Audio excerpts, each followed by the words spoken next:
Hi friends, ask టాస్క్కి స్వాగతం. నేను psychologist MA Karim. ఇప్పుడు మనం చర్చించే అంశము పోటీ పరీక్షలకు ప్రిపరేషన్, అంటే ప్రిపరేషన్ ఫర్ కాంపిటేటివ్ ఎగ్జామ్స్. చాలా కొన్ని లక్షల మంది మనో ఆవేదన, లక్షల మందిలో చాలామంది కాల్ చేస్తూ ఉంటారు మాకు. సార్, పోటీ పరీక్షలకు ప్రిపేర్ అవుతున్నాను, సివిల్స్కు ప్రిపేర్ అవుతున్నాను, తర్వాత గ్రూప్స్ ప్రిపేర్ అవుతున్నాను, తర్వాత రకరకాల ప్రభుత్వం విడుదల చేసే నోటిఫికేషన్స్ ప్రకారంగా ప్రిపేర్ అవుతున్నాను, తర్వాత రైల్వే దానికి ప్రిపేర్ అవుతున్నాను, ఆర్ఆర్బీ దానికి, తర్వాత బ్యాంక్ దానికి ప్రిపేర్ అవుతున్నాను సార్. కానీ అన్ని కోచింగ్ తీసుకున్నాను, పెద్ద పెద్ద ఇన్స్టిట్యూట్కి వెళ్ళాను, చాలా వేలు ఫీజు కట్టేసి ప్రిపేర్ అవుతున్నాను. కానీ నేను ఎక్కడ కూడా రాలేకపోతున్నాను, నేను పరీక్షల్లో నెగ్గలేకపోతున్నాను, కొన్ని సందర్భాలలో క్వాలిఫై కూడా కాలేకపోతున్నాను. మరి దీనికి అన్నిటికీ కారణం నా బ్యాడ్ లక్ సార్, లేకుంటే నాకు ఏంది ఇది పరిస్థితి నుంచి ఎట్లా బయటపడాలని చెప్పేసి నిజంగా యువత చాలా ఏడుపుతో, చాలా బాధతో కాల్ చేసేవాళ్ళు మాకు చాలా ఉన్నారు. మా దగ్గరికి వచ్చే వాళ్ళలో కూడా, సార్ చెప్పండి సార్, ఏం చేయాలి, నేను ఇంత ప్రయత్నం చేస్తున్నాను, ఇన్ని పోటీ పరీక్షలు 5-6 సంవత్సరాల నుంచి నేను ప్రతి కాంపిటేటివ్ ఎగ్జామ్ రాస్తున్నాను, కానీ నేను సాధించలేకపోతున్నాను సార్. సో చదువుతున్నాను, ఒక్కొక్కసారి ఎగ్జామినేషన్ హాల్లో మర్చిపోయే పరిస్థితి కూడా వస్తుంది సార్, ఏం చేయాలి సార్ అని చెప్పేసి. ప్రధానంగా ప్రిపరేషన్లో ఎలాంటి జాగ్రత్తలు తీసుకోవాలో అన్నీ తీసుకున్నాను సార్ అనేది వాళ్ళ అంచనా. వాళ్ళ మాటల్లో చెప్పాలంటే చాలా ఆవేదన కనిపిస్తుంది. సో ఈ సందర్భంగా నేను పోటీ పరీక్షలకు ప్రిపేర్ అయ్యే ఉద్యోగార్థులు కానివ్వండి, లేకపోతే పోటీ పరీక్షార్థులు కానివ్వండి, చిన్న టెక్నిక్స్ నేను చెప్పబోతున్నాను. నేను చెప్పే అంశాలు especially how to develop concentration. ఎప్పుడైతే మీకు కాన్సన్ట్రేషన్ వస్తుందో పోటీ పరీక్షలలో, ఎందుకంటే మన మైండ్లో ఏదైతే డాటా ఫిక్సప్ చేసుకొని పెట్టుకుంటామో ఆ డాటా మనకు హాల్లో రావాలి, ఓపెన్ కావాలి. అప్పుడే మనము, ఎందుకంటే పోటీ పరీక్షలకు ఆ తర్వాత అకాడమిక్ పరీక్షలకు చాలా తేడా ఉంది. అకాడమిక్ ఎగ్జామ్స్ అంటే సంవత్సరం అంతా వాళ్ళు పాఠాలు చెప్తారు, ఆ సంవత్సరంలో చదివింది మాత్రమే వస్తుంది, ఆ సిలబస్లో ఉన్న దాంట్లో నుంచి క్వశ్చన్స్ వస్తాయి. సపోజ్ ఇంగ్లీష్ కానివ్వండి, 10th కానివ్వండి, ఇంటర్మీడియట్ కానివ్వండి, బయాలజీ కానివ్వండి, సైన్స్ ఏదైనా సరే ఆ పుస్తకంలో ఉన్న ప్రశ్నలు వస్తాయి, బయట నుంచి క్వశ్చన్స్ రావు.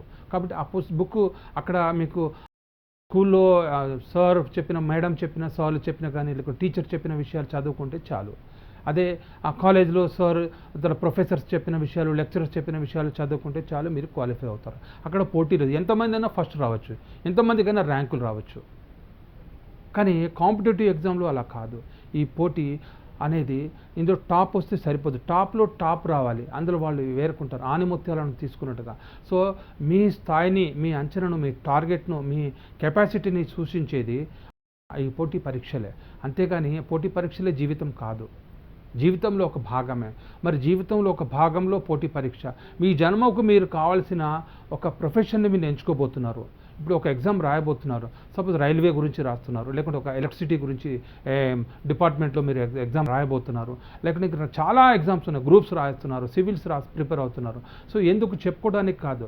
నేను చాలామంది చూస్తున్నాను, నేను ఊర్ల నుంచి హైదరాబాద్ వచ్చేసి ఇక్కడ సిటీలో ఉండేసి పెద్ద పెద్ద ఇన్స్టిట్యూట్లో చేరేసి ఏం చేస్తున్నావు బాబు అంటే, నేను కోచింగ్ తీసుకుంటాను కాలర్, ఎక్కడ ఫలానా ఇన్స్టిట్యూట్లో చెప్తున్నాను అని చెప్పి. ఎంత ఫీజు ఎక్కువ ఉంటే అంత పెద్ద ఇన్స్టిట్యూట్ అనుకుంటున్నారు. నేను ఫీజు ఎక్కువ కట్టాను, అక్కడికంటే 5,000 ఎక్కువ ఉంది, ఓహో ఇది పెద్ద ఇన్స్టిట్యూట్ ఉంది, అక్కడ ఫీజు తక్కువ ఉంది, చిన్న ఇన్స్టిట్యూట్ అనుకుంటాను. అది భ్రమలో ఉంటారు. నేను కోచింగ్ తీసుకున్నాను కాబట్టి డెఫినెట్లీ నాకు సీట్ గ్యారంటీ అనుకుంటారు. చాలా ప్రమాదం. పోటీ పరీక్షలకు సిలబస్ అన్లిమిటెడ్ ఉంటుంది. మీరు ఎక్కడి నుంచైనా ప్రశ్న రావచ్చు, ఏ రూపంలోనైనా రావచ్చు.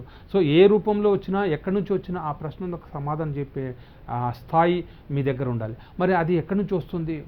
మీరు మెటీరియల్ సంపాదించి పక్కన పెట్టుకున్నారు, రాదు.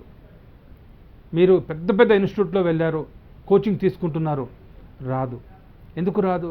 మీ ప్రిపరేషన్ అనేది ఆ బుక్స్తోని, మెటీరియల్తోని, ఇన్స్టిట్యూట్తో రాదు. మీరు ఏదైతే ప్రిపరేషన్లో కరెక్ట్గా ప్లానింగ్ చేస్తున్నారో, మీకు వచ్చిన ఆ టైంను ఏ రకంగా ఉపయోగించుకుంటున్నారు, ఎప్పుడు చదువుతున్నారు, ఎలా చదువుతున్నారు.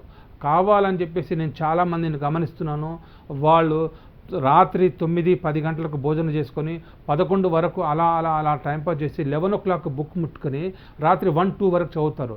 చెప్పుకోవడానికి నేను రాత్రి 2 గంటల వరకు చదివినాను, daily I'm studying up to midnight 2 గంటల వరకు, ఒక్కోసారి 3 గంటల వరకు చదువుతున్నాను అని. చదివింది 11 నుంచి 1 వరకు చదివితే ఎంత అండి?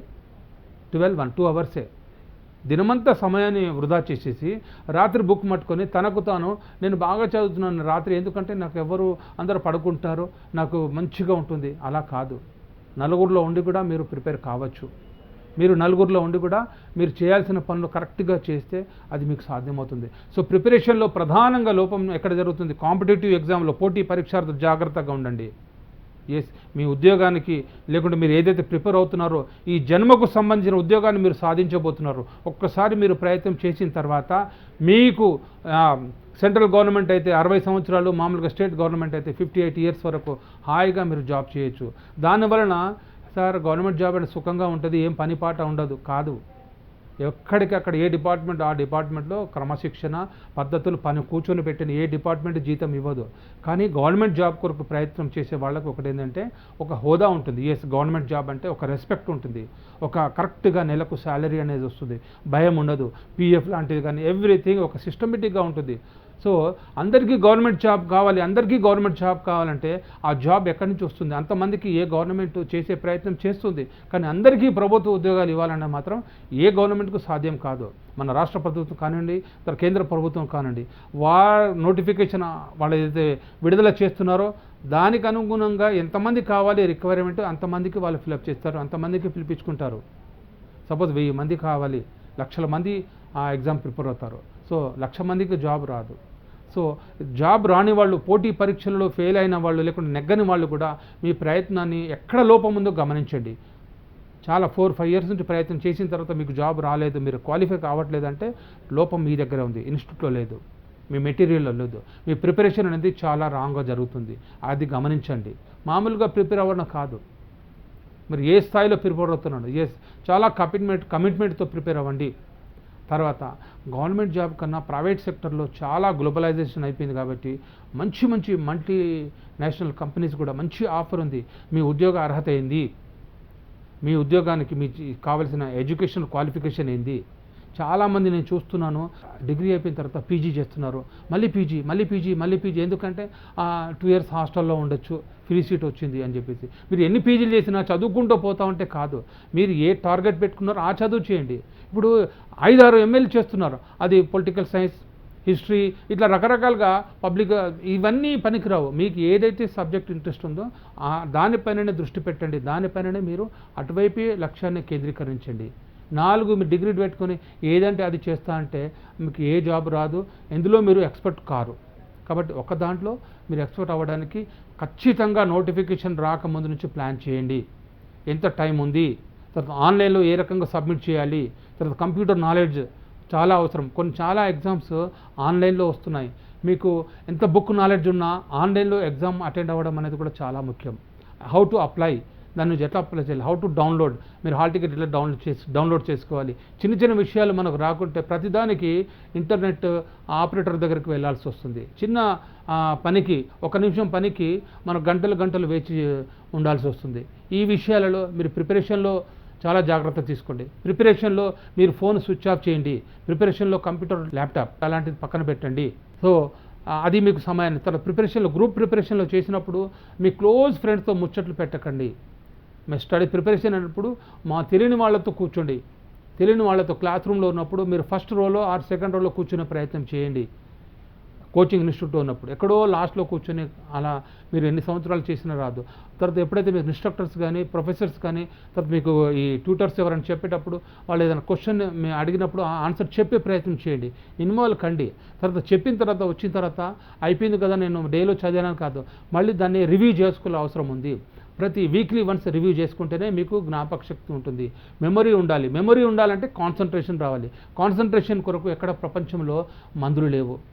ఎక్కడైనా ఖరీదైన మందులు ఉంటే చెప్పండి సార్, మేము మాకు కాన్సన్ట్రేషన్ కొరకు మెడికల్ షాప్లో వెళ్ళి కానీ లేకుండా ల్యాబ్లో వెళ్ళి మేము ఏదైనా ఇంజెక్షన్ ఉంటే చెప్పండి కాన్సన్ట్రేషన్ డెవలప్ చేసుకోవడానికి. ఎక్కడ ప్రపంచంలో దొరకవు. సో ఏకాగ్రతతోనే మనం ఏదైనా సాధిస్తాము. పోటీ ప్రపంచంలో చాలా తీవ్రమైన పోటీ ఇది, పోటీ. సో ఈ పోటీ ప్రపంచం నుంచి కాంపిటేటివ్ ఎగ్జామ్లో మీరు చాలా అద్భుతమైనటువంటి స్పిరిట్, చాలా మీలో లేని శక్తిని మీరు పుట్టించాలి.